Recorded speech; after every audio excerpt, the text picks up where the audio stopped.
Recording studio के भक्तिमय प्रस्तुति। जाके मंदिर में जलवा चढ़ाई देल कोई, जाके मंदिर में जलवा चढ़ाई देल कोई। भोले बाबा के छोरिया मनाई लेल कोई, भोले बाबा के छोरिया मनाई लेल कोई।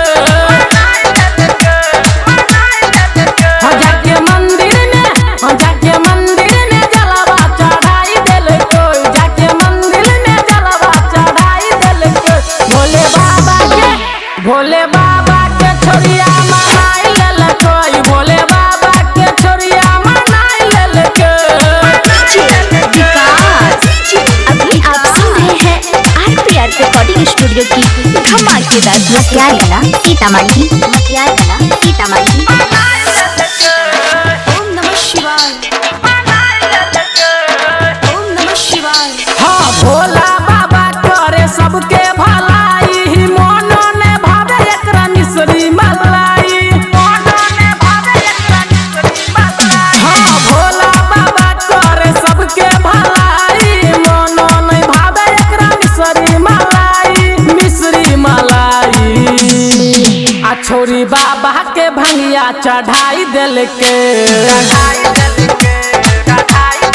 आ छोरी बाबा के भंगिया चढ़ाई देल कोई। भोले बाबा के छोरिया मनाई लेल कोई, भोले बाबा के छोरिया मनाई लेल कोई।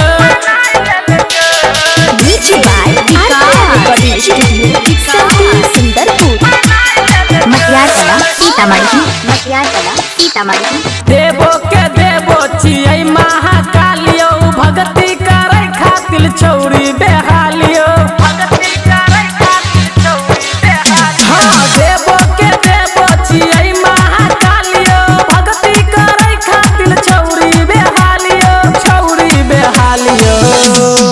आ छौरी बाबा के फूलो चढ़ाई देल के, आ छौरी बाबा के फूलो चढ़ाई देल कोई। भोले बाबा के छोरिया मनाई लेल कोई, भोले बाबा के छोरिया मनाई लेल कोई।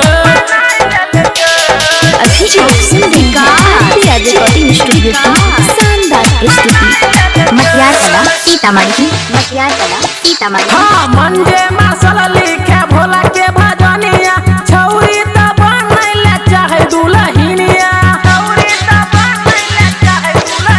हाँ ललित प्रेमी गावे भोला के भजनिया, छौरी त बनैले चाहे दुल्हनिया। आशीष राम विलास चिलम चढ़ाई देल के।